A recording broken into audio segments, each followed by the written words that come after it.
Everybody has an opinion. No, I don't think so. I employ that bloke for when gigs are going bad. You look incredibly rock and roll. How would you cook that? Be more entertaining. I'm glad you like that. It's a little bit of weed. Hey, there it is. Shake the room. Welcome to episode 23 23. of This Week in Comedy. And we're in the studio. We are, and the studio's got a nice dick-shaped table, which is fantastic. Morry's at the tip. I am at the tip.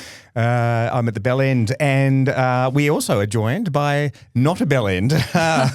This is Rusty Berther. G'day. Hey, hello. Hi, Lily. Nice to meet you. Now, some of the audience members may not know Rusty Berther specifically, but they might know the Scared Weird Little Guys. Correct. I was a part of the one half, indeed, of the Scared Weird Little Guys for many years. Okay. We've still been known to, do the odd benefit night or get together and do something together. Still known to be scared, little, or I'm weird. just the little one. Yeah, you are.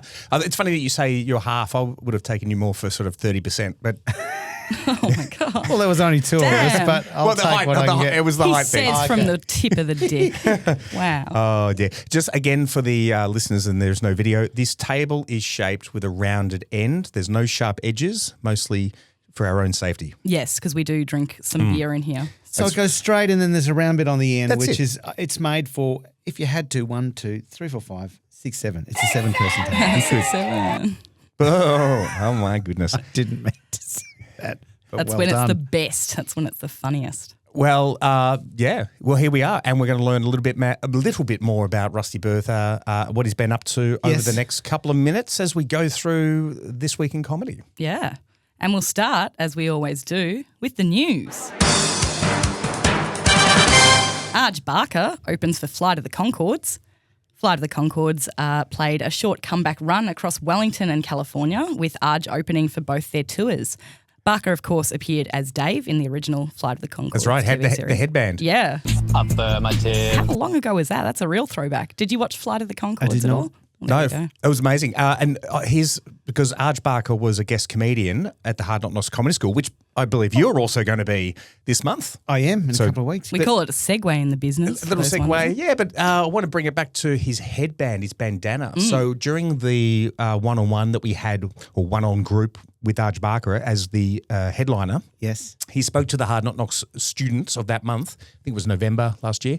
And he said that he used to wear a bandana as part of the Arj Barker stand-up comedy look. And then the Flight of the Conchords producer, director, crew said, we love that look so well. Keep it as Dave character. Keep the bandana as Dave. So he wears the same outfit he wears on stage. And then when he goes back to normal life as a comedian, everyone's like, oh, come on, man. We know you were Dave. Drop the bandana. You don't need to keep wearing it. And he's telling us like, dude, I was the one that started the bandana. It started with me, not with the... That is so not cool. So, yeah, Arj Barker is in the US where he's from. Yes, Yeah. excellent.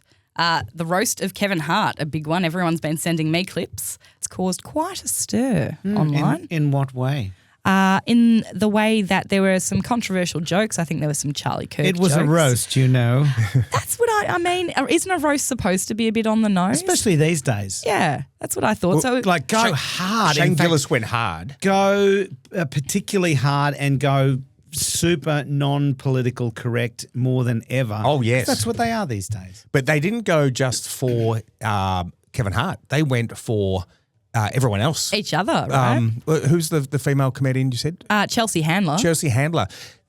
Shane Gillis went straight for the jugular. He's calling her a Zionist, and he emphasises whether that's good or bad he hasn't decided. Then mentions dead children and how many abortions she'd had.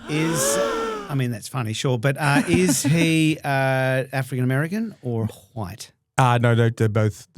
He's white. Yeah, Shane Gillis. White. Well, is it White, maybe yes. because, I mean, even though we're going, okay, it's a modern-day roast, nothing's off the table here. We can Yeah. go bang, bang, bang. But still, is there a little bit about a white guy going a black guy that they go, yeah, I think I'm just going to go on Chelsea What you talking about, Willis? Yeah. and then divert it Yeah. a bit? Is there That's a little maybe bit of that. that? Is that still untouchable, or they just go, nah, fuck it, we're going to go for the whole thing, and we know each other, we know we're in a safe space, kind of, so anything goes, maybe? I know. Well, maybe Michael Shea, CHE, is a C? comedian. Yeah, C-H-E. I've actually written it as S-H-A-Y because I'm dyslexic and saying share all the time was not doing it for me. Michael Shea, shout out, comedian and co-anchor of Weekend Update on Saturday Night Live.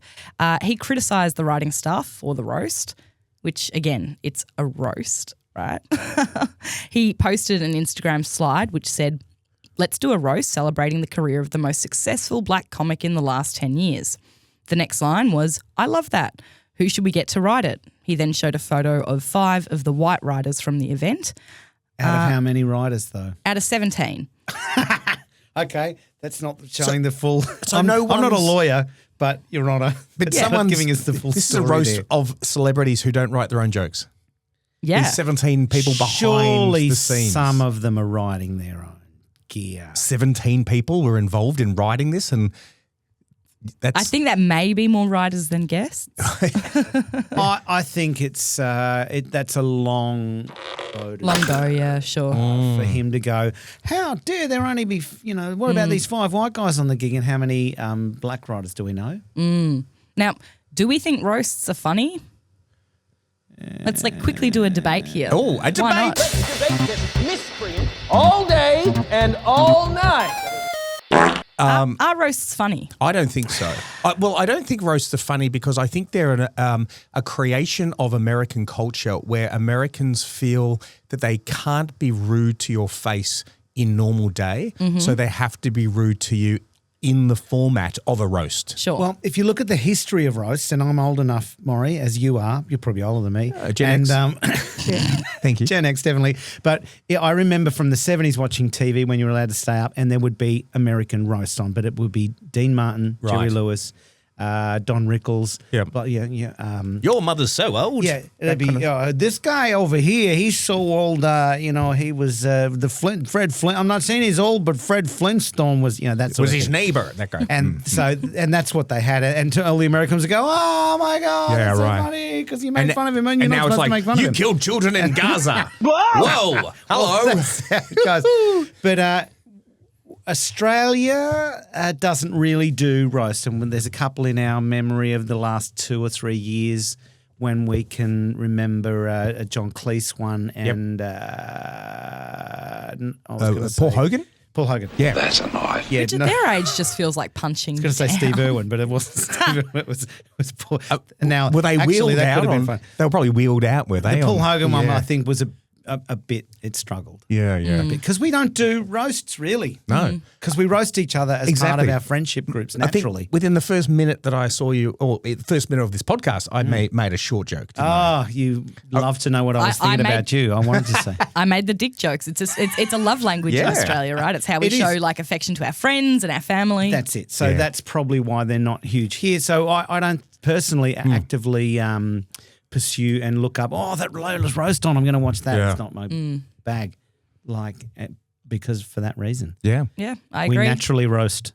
We're naturally roasted. Which makes us incredibly in danger when we go to America, because I've got an American friend. I've got a friend who lived in America, lived in Las Vegas, and people he would be mowing the lawn out the front or doing making the perfect manicured grass, and someone would rip down the street in their car, and he'd say, "Hey mate, slow down," with his Aussie accent, and his wife, who's American, go, "Don't say that. They might have a gun." Whereas in Australia, we just tell people to shut the F up or pull your head out. But we have no fear that we're going to get shot. Maybe that's why Americans have to do a roast. They do it through a roast. They do it through a roast Confined. with metal detectors prior to the roast. We're not getting shot. Yeah. But Australia, it's like, all good. That's It it. all comes naturally to us. So no to the roast. No to roasts. There'll be funny jokes in it. Sure. So no Oh, yeah. debate. We both agree. There it is. Weird Al has announced a musical. Dare to Be Stupid, the Weird Al musical, was announced on the 12th of May. Here we are in May. It'll feature all of my favourite songs from Yankovic's catalogue, including White and Nerdy, Amish Paradise, my personal fave, Eat It, Smells Like Nirvana, and Like a Surgeon. The show is co-written by Yankovic, and that's all the details they've announced. So everything else is down to speculation. The thing that pops into my mind here Lily. Would you go and see a musical like that? You say, okay, it's on at the Princess Theatre. I'm going to go and even though you know all of those songs. Now, see, I would, but I am a fan, so it's sort of like a concert for me. However, I'm interested if they're going to make like a stage version of the biopic about which was all made up. Yeah, that's a different show though. Yeah, the biopic, he invents fat, I'm fat. Yeah. And Michael Jackson rips him off. All right. Yeah. Is that right? I haven't seen it. But Yeah. I agree with it. I think it's great. I think I saw some clips of it. But the interesting thing, when you're coming from a comedy song perspective, is that those songs have been written to be listened to, and okay, I'm going to listen to that, and like almost for one listen is the funniest it's going to be, and then on other listens it's not going to be as funny. So then to package it up in a musical and do that, you're not going. I mean, if you've never seen all the songs before, absolutely great. But if you're a fan and you go, sure, I like that song and I like what they've done there with that joke and that line and that melody, then go see it. But it changes the nature of how it was originally written, a comedy song, right? Yeah, well, I guess it's giving more context to the song than it originally had because it's putting it in, I guess, some sort of story. You know, it's got to flow in within the story, and which is fine. And we'll all go and see a musical that we've never heard of before. Sure. And those, the idea of a musical is that those songs hopefully get the storyline and the plot going on, but it's also a nice music melody to listen to, and we like the love story that's going on or whatever. But with comedy, that becomes differently. And another example of that is Spamalot, the musical, which I never really understood why Monty Python. I would go and see it. I love Monty Python and love those songs, but I go, I don't get it because I know the songs. I don't know what they could add to it that would make me go, oh, this is great. Maybe they the did. visual. I haven't the visual. seen it, of course. I don't know. The visuals maybe that you don't get to hear, you don't get to see through the medium of sound only, and you get to see it on stage, and the characters are dressed up. Well, And then the next example would be the South Park guys, Mormon, Book of Mormon. yeah, Book of Mormon. Yeah. Which I saw not having known a song, so every song's new, so it's funny. Yeah, right. Very funny. But maybe you go see those for different reasons. I guess the Rocky Horror Picture Show, there's a bit of humour, dark humour in that as well, and that's cultish. So maybe It's just a jump to the we'll left. see that. Yeah, with, but they're not comedy songs. yeah, not Which essentially. is so the Yeah. Weird Al songs are all comedy songs, and that's nothing against. but the they're parodies, so they we all know the original song, don't He we? does originals though as well. Oh, he does he? Right. Weird Al, isn't it? His albums are always half and half, parody versus originals. I would come to see your show again and hear the Christmas song. The Christmas song. Even though you know and you've heard it before. Yeah. And it sounds. What's the line about the grandfather pulling out his? Oh, well, it's difficult to be put on the spot like this, but it's so that song that Morry is referring to, it's a very old style, like a vaudeville style of setting up to rhyme with a rude swear word and then changing it. Yeah. So it's like we all went outside and we're gazing at Venus. Someone remarked at the size of Dad's peanuts and cashews served up in a There we glass. go. What's that foul smell? It's just Grandma's artesian bore water she keeps by the clock. She rubs some each night at your grandfather's corns, which are painful from shoes that don't fit. He Yes. feels relief when he sits down to Christmas Christmas Day. time, Okay, see, yes. now that's funny. Yeah. That's genius, isn't Yeah, it? But it's genius. I don't know, I guess you see it again, maybe because you don't remember all the jokes to it, and you go, "Oh, I could see that again. I like that one." Yeah. when they I'm swear in laughing, it, I'm stuff like smiling, that. and I've heard it a number of times. So, yeah. But we're not doing package it up into a musical, though. No, really, I so- think it might be a bit ambitious. So, you know what? If it comes to Australia, I will go see it. Maybe we can see it together and we can Absolutely. do a review. Yes. I reckon you two should be in it. Ah, Yeah. Oh, I mean, Morry's What heard me roles do they do have? drunken karaoke a number of times, so I think that's actually a really rude thing to say. What about Drunken Karaoke the musical? Hey. I like it. Now that I could get behind. Do you know what else I can get behind? A bit of history. Okay, love history. Yes. All right, let's go to the 7th of May, 1987. What were you doing in 87? 87, I had just moved to Melbourne from Queensland, and I was in a barbershop quartet, believe it or not. Wow. Uh, Yes. And I think I was just about to meet the future other scared weird little guy, John Fleming, who joined that group. And we were playing in Prahran Central and festivals and just like mini, day festivals and shopping centres and parties around Melbourne. That's what I was doing, living my best life. Awesome. And that is a cappella, is it? Or do you? C. It's C. It is. Barbershop Geddes is 4-part, very close harmony. But we weren't traditional like that. Oh, goodbye, my Coney Island baby. We used to do that song though, but then we do a bit of 50s doo-wop and a bit of 60s Blue Moon and stuff like that. Okay. But you could sort of just wander around and sing. And we were preparing to go to our biggest thing ever in our lives was Expo 88 back in Brisbane, which we had there. 6 months work. That changed my life completely. And you were there, were you? Yeah. Oh, I might have seen you. We would wander around on that little boardwalk thing, or they'd set us up little gigs. Can I tell you? I mean, complete honesty, this was our contract. There was 4 of us. So we got the letter. I still remember it. We're proud to offer you a 6-month contract at Expo 88. We'll give you a house. We'll fly you up there. You'll be doing 6 days a week, 4 shows a day. Wow. That's great. 4 half-hour shows. So you'd be like 12 to 12:30, 1 to 1:30, 2 to 30 on different places, Amazing. 6 days a week. And we got, and I'll tell you this quite happily, I got $600 a week, and I thought it was the best thing ever. In 88. So that's like $2,400. That's great. That's not bad. And I'm living. Hey, we're staying in how I only have to work. Hang on, 4 that's shows almost a 10 day. Yeah, I was going to say, what are you 10,000 a going to month. worry about? Darts are like $1.20. Like everything's No, good. that Yeah. pot's for $1. Yeah, that's it. Absolutely. And so that was changed my life. And also the nice thing about it, we were playing on the what they call walkways. So there were street performers from all over the world. These nutty, insane acts, and we're all hanging out. And from that moment and that experience, I still have great friends from that time now. And I said to myself, all I want to do is travel and do creative things from now. And I'm still doing. So how many houses did you buy from that $600? I did get to do my first overseas trip after that. I went to the States and Canada after that. But no, I didn't buy. Would have been a bit of a letdown going to Disneyland after Expo 88, right?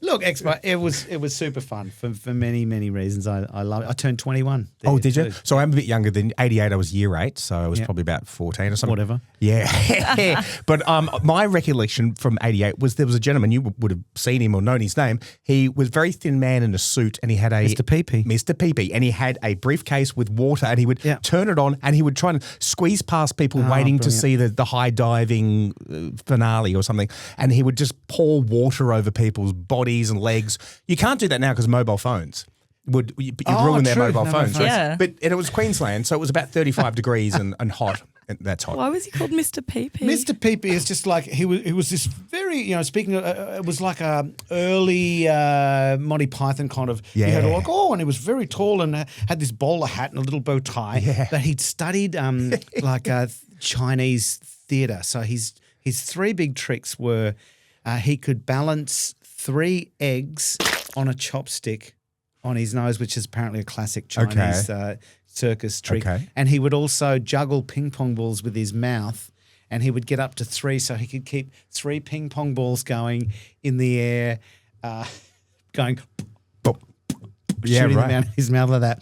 Mr. Pee-Pee, lovely, gentle, quiet man, and great, and being able to, as a 20-year-old, watch these insane acts on the street, just going, wow, what is this? It was such a beautiful, formative time. Yeah. Anyway, that was how did we get to Expo 88? What was I doing in 87? I read the date of the history thing. So we did a bit of a sidetrack. No, I asked and I got an answer.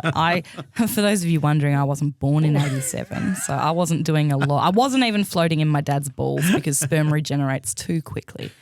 Anyway, on the 7th of May 1987, Cheers aired Adieu, the season 5 finale, which was also Shelley Long's final regular episode as Diane Chambers. She would come back in the series finale. I'm a huge fan of Cheers. Same here. Yeah, big fan. It was the end of the original Sam and Diane era, Sam being played by Ted Danson. Thank God, it was a tedious relationship in my opinion. Yeah, I think true. the writing, it wasn't even about the will they won't they is a classic in a lot of comedy, a lot of just TV in general, but the writing was getting so stale. I think they were doing an injustice by continuing the loop with Because them. if from memory, it was probably at like end of season 2 they actually get together. Yeah. Right? And then they've got to deal with that in season 3, and then of course they're going, well, this isn't as funny. Yeah, no, it became a toxic so maybe relationship. like they introduced the Woody Harrelson character, brilliant character, and then Frasier comes in as Diane's. Yes, he was engaged to Boyfriend. Diane and she left him on the altar because she ran away to Italy. Oh, wow. With Sam, was that the end of that? Was the how I she think- got out of the series? No, it wasn't how she left for a very long time and then came back. This sounds like Fleetwood No, Mac. I do was that was when she ran out on Frasier. Yeah.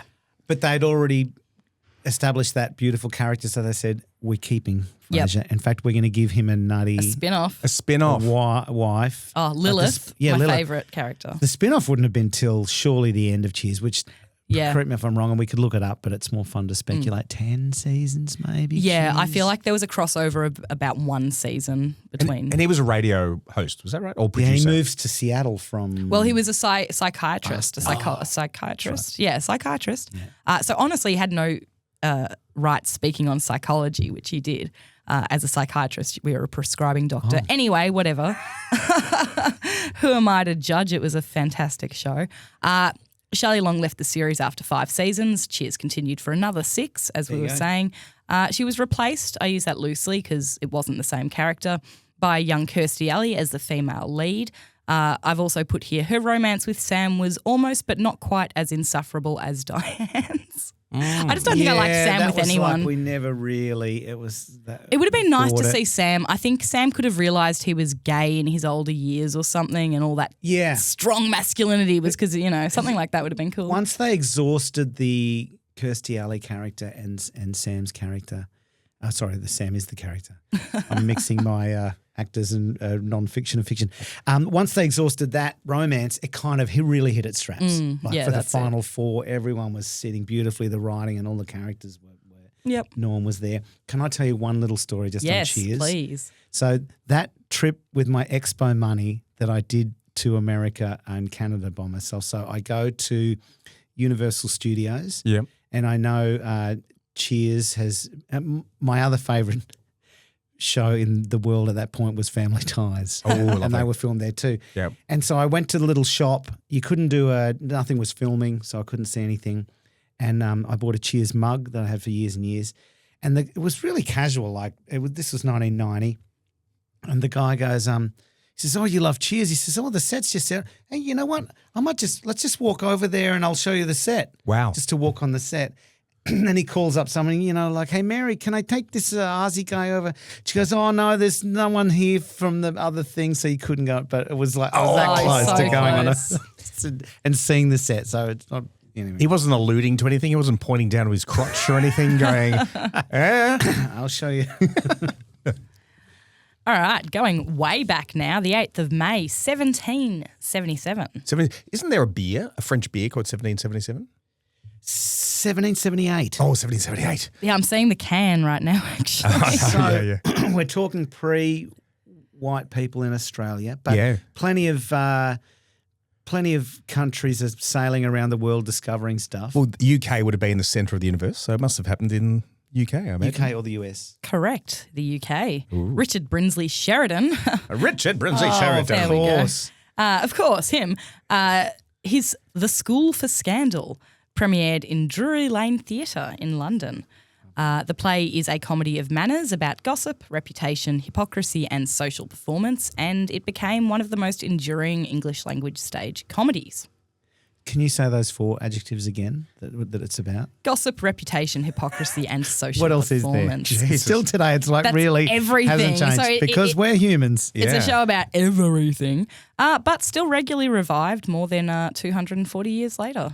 Now, Drury Lane, I believe, is a bit of a strip in London where theatre still goes on to this day. Is that right? Have you ever performed or been there? I've not performed in that part of London. I've done comedy clubs there, but I've certainly been – that's the classic West End where all the musicals are on, and I believe Drury Lane is still a theatre that has musicals, but they're smaller. Those theatres there, you're going to see something like, whatever, Hamilton, and you walk in, it's like the Athenaeum in Melbourne here. It's like 800, 900 and 3 levels and so packed on each other. Yeah, and so obviously because when they were made, there's no PAs and amplification headset mics. Yeah. It's all, I am there, Lady Tartington, are you there? Yeah. Because that's how they spoke, pretty sure. And that was, Lady but you could hear that up. What did he in say? the third row. I said, was a man. Yeah. Drury Lane is also mentioned in Shrek, actually. The famous Muffin Man. Yes. Do you know the Muffin Man? The Yes, Muffin Man? The yeah. Muffin Man. I Yes, know I know the the Muffin Muffin Man. Man who lives on Lives on Drury Drury Lane. Lane. Well, he's married to the Oh. Muffin Man. The Muffin Man. Yes, he's married to the Muffin. Anyway, like I said, I can watch Shrek with my eyes closed. So a bit of Drury Lane trivia for the fans out there. Shout out. Speaking of Shrek, Yes. 12th of May 2001. Shrek screened at Cannes Film Festival. Wow. It was nominated for the Palme d'Or award. It did not win. What does palm d'or mean? Palm to the face? No. Well, D''OR, right? D''OR. I didn't study French. Maybe the This or that. yeah. Could mean anything. Well, whatever. They didn't win it. They didn't win. That went to The Sun's Room, directed by Nanni Moretti. Still, but could you replay The Sun's Room in your mind if you close your eyes? I could not do that. So, and it won Academy Awards anyway. So, Shrek will forever hold a place in my heart. Brilliant. And the last bit of history, the 11th of May 1969, the 6 members of Monty Python first came together in London at a restaurant. They shared a meal at the Light of Kashmir Tandoor in Hampstead. Right. What do you mean? Do you think they were already known to each other and they were performing live at that point? I think that's where they came together to develop that. They said, we're all doing stuff. Let's get together and pitch a show. Yeah, and do it. And later that year, the Monty Python's Flying Circus premiered on BBC. Wow, that was quick. Yeah, they got their act together. Wow. Imagine that pitch. The one sentence. And how much kudos must they have had to then be able to do Life of Brian, which was a critique about Jesus in a time in the UK which was pretty That's sensitive. 10 years later. Yeah. That's 79, isn't it? But they still got a lot of heat from the church. Oh, after no that. doubt. So, no doubt. But the church will just, they'll just go, oh, what? It's about the Bible. We're protesting it, rather than saying, what is it about? What are you making fun of? And there's some great clips I've seen of the Monty Python members having a great TV debate with, members of the church and saying, well, you're making fun of Jesus Christ. Well, we're not making fun of Jesus Christ. We're making fun of this guy called Brian and the idea, making fun of humanity, essentially, and religion. yeah. But not saying necessarily that it's crap, To be fair, they're probably making fun of the Jews. which ties. No, it all back in. I'm saying that with a straight face because it was set in Jerusalem and that would have been a Jewish. One of Monty Python's live albums was live at Drury Lane. Hey, I'm just saying that because Shane Gillis too late, mate. just talked about Holocausts and Zionists. So if he can say that, I can just mention the truth of Jews living in Jerusalem. Hello, are we? Is this thing on? Was that crickets? Is there crickets in here? Yeah, for sure. Oh goodness. Oh, hold the presses, stop everything. There's a bit of news I forgot, guys. It's a pretty exciting one. There's a new animated series coming out soon in Australia. It's called Peggy and Molly, based on, are you familiar with the story about the Staffy? Staffy and a magpie. Magpie? And During lockdowns and COVID, that was happening, wasn't it? We all jumped on board. Yeah, well, Delightful story. they've come out with what has been rated as possibly the best cast compiled in Australian children's television history. Nice. They've Bluey said- was pretty solid, though. It was pretty solid. They've said it's taken over 8 months to secure some of these people and many hours of negotiations. And I reckon I know which one caused all the fuss. So here's a list for you, right? We've got Lawrence Mooney, Definitely. Jim Owen, Jim Jeffries, Mike Wow. Goldstein, Jane Hall, who was in Neighbours when I was a teenager, and I had such a crush on her. She was it is still hot. Awesome. Jane, call me. You've got Peter Hallier, Nikki Osborne, Sam Taunton, the Umbilical Brothers. You've got Bev Killick. And, what's this? We've got one Morry Morgan. Lord Nelson, please. Oh, very nice. Amazing. So that's super exciting. What were some of your riders that made them take 8 months to sign you?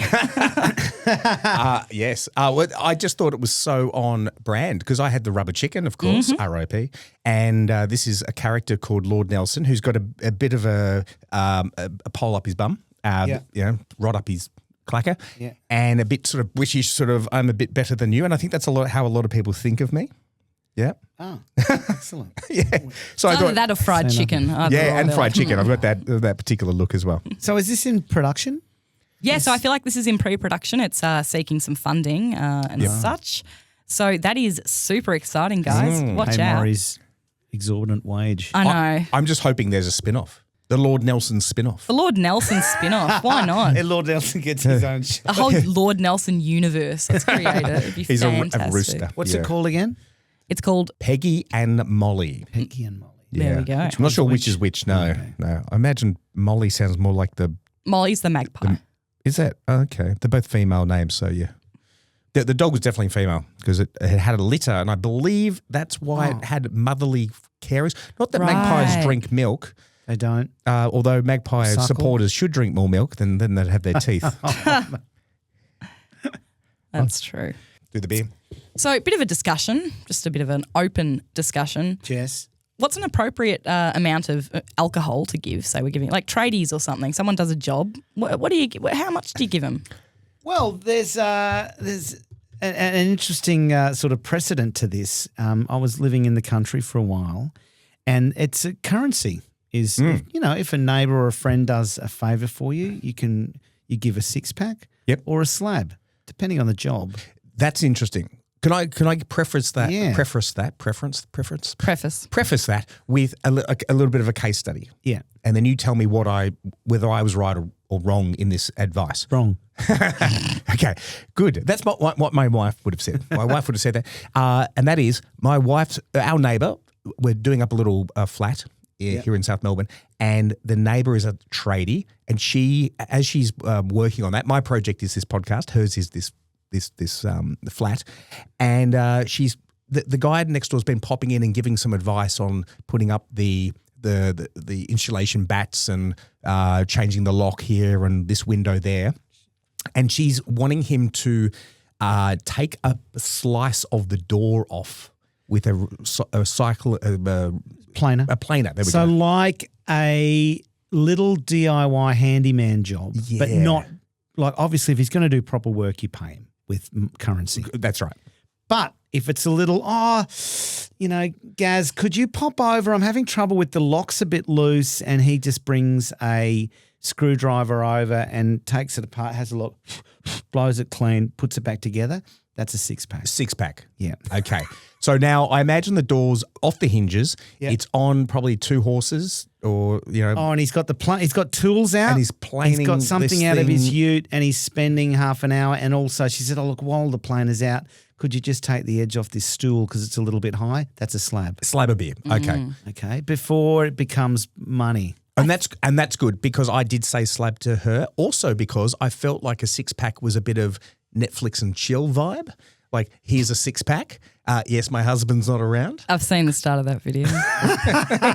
The currency when I was living in the country, and for a slab, big tree, and I'm talking a big old blackwood dead that 20 metres tall, very large, but lots of very juicy firewood.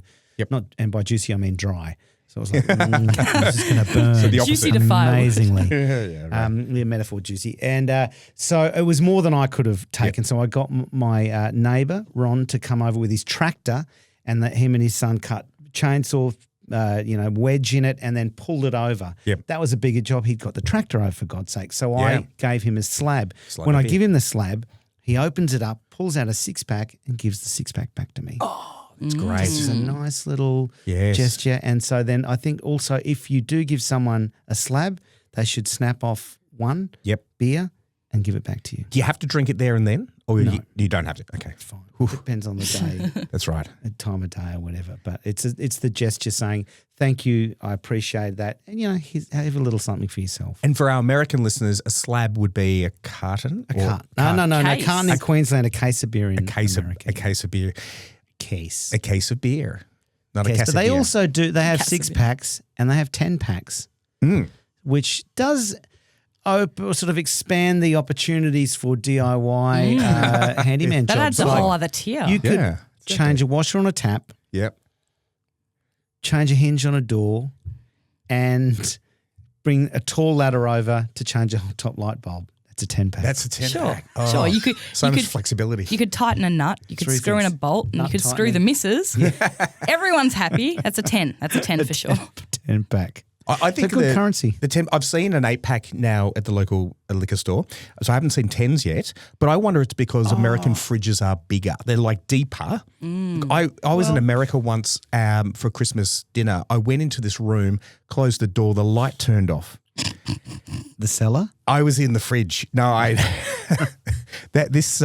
Wild. It's not true, but that's what I'm emphasising is how big these fridges Yeah, are. there's big fridges here now, mate. We love a white good in Australia. That's it. Love a Are massive we more the white good. the ones that the pull up ones where you can chop up a body and stack them too high? You know. That was definitely my lovely neighbour Ron, who I just told you with the chainsaw on the tractor. They had a big freezer like that. Yeah. Because they would, slaughter a beast. Yeah, that's right. And have it. Or a backpacker. I was going to say, calling backpackers beasts is not very nice. Yeah, where were you? You went up in the New South Wales. No, not Bangalore. Bangalore. No, but I don't know many people have the chest freezer, I think they're called. Chest freezers. That's it. In here, unless one of your family members, extended family, has a farm where they slaughter beasts and they come up with 45 kilos of meat. That's right. Then you have a chest freezer. Sure. And you have your own mincing. Oh, Your own Capabilities. grinder. Yeah. yeah, I'm getting Fargo vibes right here. All right. Well, we have a segment I call I Don't Know If You Know This. Yeah, I like it already. I don't know if you know this, kids. Has it ever made you pause and think? Basically, I just tell you something you may not know. Morry, Rusty, Yeah. I don't know if you know this, but the founder of modern utilitarianism's final contribution to philosophy was refusing to stop contributing. Now, let me elaborate. Oh, Wow, that's please backwards. do. Oh no. Yes, Jeremy Bentham died in 1832 and left instructions for his body to be preserved, dressed in his own clothes and displayed as what he called an auto icon. His skeleton is still on display at the University College London, sitting in a cabinet with a wax head and some of Bentham's own hair. Now, his real head was also mummified, but the process left it looking so disturbing that the display was given a wax replacement.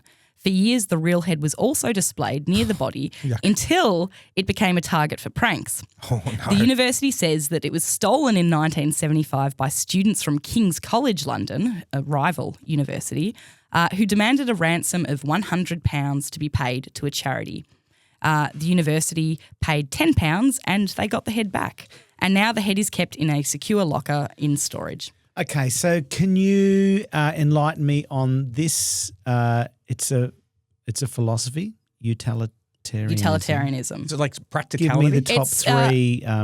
For the greater Tenets good. of that. For the greater good. Okay. So everyone knows what utilitarianism is. No, we don't. I studied it. I studied I didn't. philosophy in high school. Okay. Everyone knows it. It's for the greater good. It's the trolley. It's essentially the trolley problem. Do you Save one or 10. yeah, one or many Right. sort of thing. I consider myself quite utilitarian. I don't think he went far enough with his, practicality of his body use. I think that we should burn our dead for fuel. I think that sentimentality after death Or is a chest construct. freezers. Just sound good.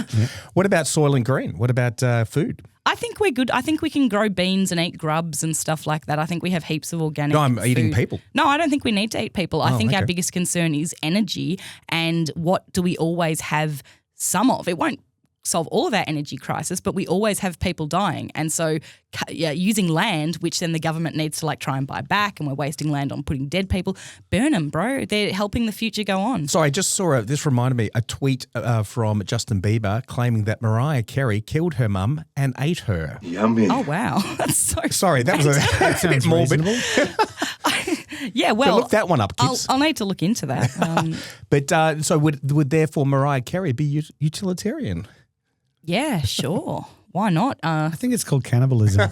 I am just I burn them, not eat them. Use them for fuel, not eat them. Anyway, that's my thing. When you see me running for government one day, my number one policy will be that. And so his by saying preserve my body, or what was his plan? Yeah, so for it was for science, and I guess for Donating my curiosity body as for well. science. I went to an exhibition with my children a few weeks ago, which is preserved bodies. It's a process where they essentially sort of plasticinize bodies by injecting silicone into the molecules, and it sort of freezes Isn't someone. that Brighton? There it Bay is. Street. Yeah. Anyway, that was very interesting. Dissected people and organs and things. Very educational. Anyway. And I've learned something. Utilitarian means that. Yes, right. utilitarianism. I just assumed it meant just incredibly practical. Well, it is to a fault almost, some would argue. To a fault. Yeah, that's Lily's philosophy talk. Wow. Now, Rusty, Yeah. you're here as a comedy fodder. No, not An really. ambassador.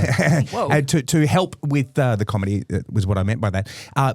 You're also going to be performing at the Hard at Knock Knocks Comedy School coming up. Yeah, so we always have a celebrity, a comedian, an active performer, an active comedian. You're a musical comedian.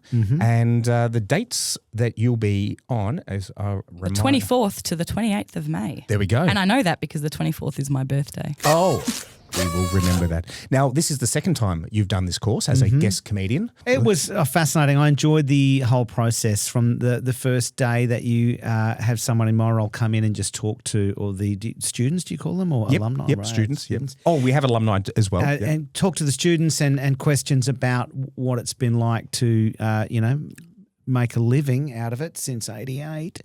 Yes. And still, chugging along, living the dream. And so that's fun to talk about, and then to see the students, on their little mini journeys, and then get to see them perform on that final night, and then do a little spot myself. That's great. I like the fact that we get the alumni. That's someone who's come back after maybe 18 months, that's been out there on the scene, but only recently, and then someone like yourself who's got decades of experience, and also the kind of the big projects that you're working on, because you were in the Grats. The Grats is a comedy musical supergroup, for want of another term, I guess, Lily. Got a call mid last year from Andrew Hansen from The Chaser, who said he's been wanting, Rusty, hi, I've been wanting to do a sort of project like this for a lot of years, and asking other musical comedians to form a band, proper band. So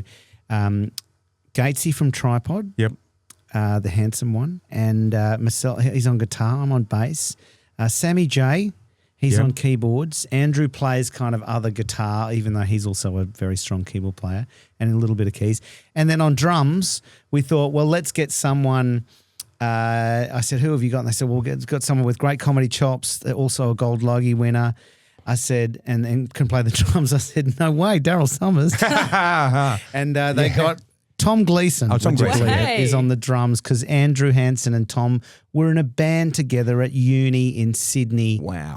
25 years ago. So, Yep. they had a few songs out and played around, and then Tom stopped that to follow stand-up full-time. So Tom's back on the tubs, and he's very diligent, learns the songs very well, still got his original kit, and that's the lineup. So we did a couple of shows in Adelaide and 2 in Melbourne, just to see what it would be like. All Fantastic. original music, as people say, what is it? What are you doing? You do like parodies or whatever? All original songs from scratch. Some of them are very short, some of them are much longer.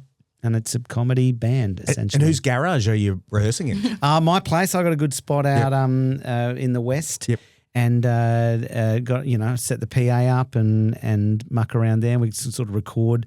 And the writing, we had an initial weekend of just jamming on weird ideas for 2 days and got about sort of 30 pretty strong ideas and then needed to get off in groups of 2s and 3s to finish those songs. That's the hard bit, right?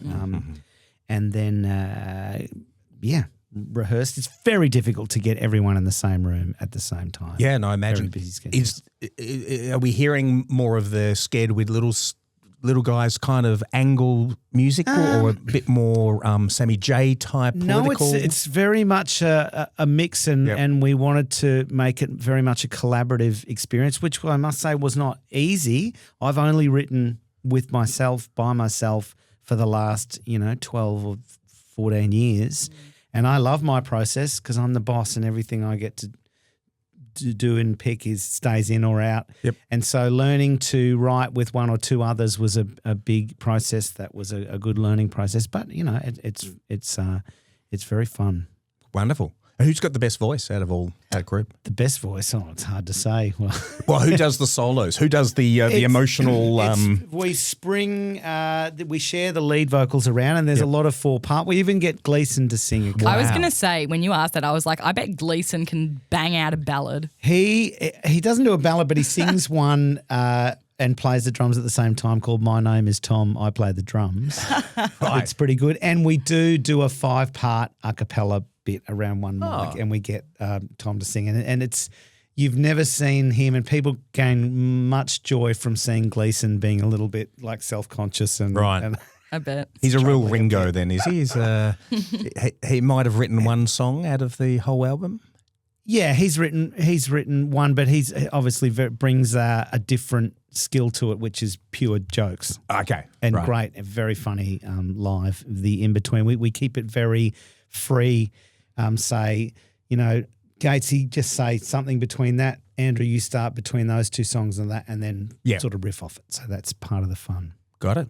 Amazing. And again, you'll be our guest comedian for the May course this month. Jess. Fantastic. Good stuff. I'm parched, as per you. Thirsty. Now, I'd need to let you guys in on a little bit of a secret, just let you behind the curtains for a moment. We accidentally stopped recording through this next segment and drank most of the beers that we had available. So now we're looking at one shared communal beer, which we're going to split into our empty cans because that's the sort of classy podcast that we are. On the beers, that's appropriate. Just do it. From Swords Brewing. Swords. Sword Beer and Wine in South Melbourne. There we go. I was on a roll as well. It's the Skinny Dipper from the Garage Project. In New Zealand. In New Zealand. It's a hazy IPA. Obviously, I'm looking at the back here, Morry. Yeah, look, it's 5.5, but... No, it's also 330 mil. What are we doing? Come on, guys. So it balances it out a bit. But the ingredients look good, Rusty. Well, I love the simplicity of the ingredients, which any good beer should just be water, malt, hops, yeast. But not in that order. It is in that order, actually. That's it. And I usually attempt a bit of the read, but my mouth is very dry. Would you like to give a go doing the read on this lovely can? This is the description of the Skinny Dipper by Garage Project in McKellar. They say, splash out with a hazy IPA brewed with the pick of the Nelson Lakes hop harvest. Motueka, Cascade and Nelson Sauvin brings super juicy stone fruit and bright citrus top notes in a lush, smooth, hazy base that's as refreshing as a moonlit dip. It's naughty, but it's nice. Wow. Well, I'll open, sadly, the last beer. Here it is. And now... It's very hoppy.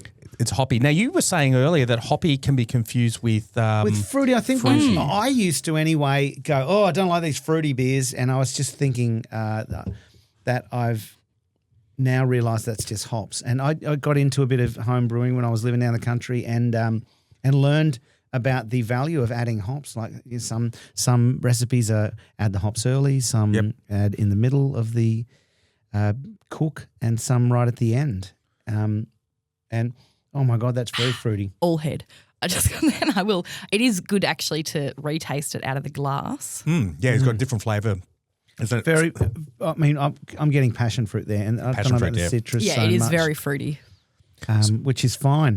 Actually, it's not sweet. Talking about what you just said there, drinking out of a glass, a little bit of beer and comedy trivia. if you ever need to buy a beer for Chris Franklin, comedian Chris Franklin, Yeah. he only drinks VB, Yeah. but needs to be can, not bottle. Not the stubby, the can. Because it's a different taste, or what's the reasoning? That's what he says. He says it tastes better out of a can. That's Chris Franklin.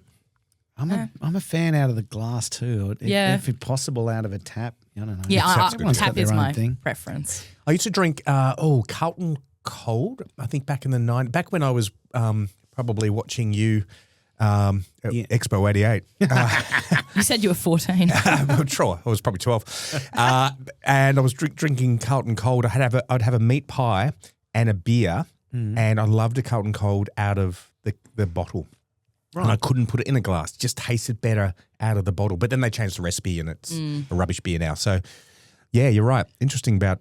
Now, what we didn't discuss earlier, you've got, this is the hierarchy. You've got 6-pack, Yep. 10-pack, slab, then the 4-pack of craft beer. Oh yeah, 4-pack of craft beer, the 330 ml. The top tier. This is top tier. So what would this would get half a renovation of a house, would it? The 4-pack of this? I think a 4-pack, you're not expected to crack one out and hand it back. No. Because a 6-pack, you go, okay, it's a 6-pack of Asahi or you know, something of that level, or even tins of VB. You crack one back. But a 4-pack of craft beer, now that's like you've come in, you've resurfaced a table, you've shaved the legs down to the correct height, and you've hand whittled a chair. That's right. You get a 4-pack. And then prepared a fresh garden salad from the herbs out the back. That's right. And sheared a sheep or knackered the goat. Right. Wow. Very informative. Yeah, well, that's the... Because you lived on a farm, so you would have done all this. I was next to a farm. Oh, right. With a tree. Was in an old church down there. It was fun. The distance between, your closest neighbour was like 100 metres away. Yeah. You could sort of see, their house, and the little paddock between us was the sick and orphan paddock. Oh my God. No. So there'd always be like 3 sheep, a calf in there, and someone all hanging out together. So it wasn't going into the barrel fridge. No. In fact, there's a happy but weird story as well, and I think this sums up country living. There was this little calf in there, and we're talking to the neighbour, and she goes, "Oh, we call him Stripe. He's got a little stripe down his forehead there, and his after he was born, his mother didn't make it. He was one of a twin, and the cows are pretty hard asses. They just go, get out, other twin. I'm just keeping this one. Stripe, you're out. Wow. So Stripe's in the thing, but he's fun and you can pat him and stuff like that. And then one day Stripe's not there, and I said, "Oh, what happened to Stripe?" She goes, "Oh, well, in the back paddock over, over yonder, one of the cows gave birth and lost her calf. So we've taken Stripe over there, and now he's surrogate." And I said, that's what lovely. a beautiful story. I said, "What's that like? What's that process like?" She goes, "Oh, it's pretty simple. We just skin the dead calf and then hang the skin on the new calf and put that in with the mother. Oh my God. So that it smells all right." And like, "Oh, that's not quite as lovely as I thought it Not as might have been." heartwarming. You can't put that on a Hallmark Oh my card. God, that's like Silence of the Lambs level. He wears Solution Isn't the on mother the cow skin. going to go sniff, sniff? Hang on a second. You were dead half an hour ago. yeah. What witchcraft is this? I like weird, morbid things, so I'm going to clock that. I'm going to tell my kids that later when they go to bed. That's it's almost unfunny in the moment, isn't it? Oh, yeah. Speaking of, I also have a funny in the moment this week. Had to be there. Oh yes, you've got the funny moment. Go ahead, tell us. So funny in the moment is where Morry and I try. Morry more than me. I'm pretty antisocial, but we try to spread a bit of joy, do something funny. Lovely. And Why not? fittingly for me, my funny in the moment occurred in my home. I had police attend my house last night. No drama, but there's been some local crime. Oh. So they needed to come in and get a statement from some things that we'd seen from our window. Okay. And for context, I live in a shop front. So I live upstairs as well, but we have a shop front downstairs. I've just converted it into a big old lounge room because why not live the life? But so they called me, knocked on the door. I had my number there. They called me. I let them in. I said, hi, how are you? Good evening. But as a force of habit, I always lock the door immediately after because it is a shop front door and I don't want people. There's also like a million hand job places near me, like Premier, like wrist technicians. Really good girls. But I don't want people coming in and thinking that's me. So I locked the door and one of the officers looked and I said, oh, my God, I'm so sorry. I don't want to get charged with kidnapping an officer. Like unlocked the door. Anyway, it alleviated the tension a bit. She put the gun down and they had a laugh. I said, sorry, boys. Question. Should have said that one. Anyway, that's mine, and it was pretty. Everyone had a bit of a laugh. It broke up the tension. So. Oh, well done. I'm leaving it at that. That's a winner. Thanks, Mars. Thanks. I'm taking your preaching on board. And you look. I know that one of your windows looks onto Soul Green Reserve. Yes. And every time I walk past there, back to that earlier comment, Soylent Green, I just get, it's people! Silent Green is people! That's why I just scream at the people in the park who are playing basketball. It's people! Yeah, that community centre, what are they doing there? Exactly. Thank you so much. Hey, you're welcome. And we're going to see you very, very soon. Absolutely. Actually, back in these You'll studios. be back here. I can't wait. For the Hard Knock Knocks Comedy School. So Thanks for the Skinny Dip Hazy IPA. That's right. Don't run off the road on the way home. No. It's 5.5. But they're only 330 mil. That's it. That's true. And that's been episode 23, guys, of This Week in Comedy. Incredibly rock and roll. How would you cook that? Be more entertaining. I'm glad you like that. I just did a little bit of weed.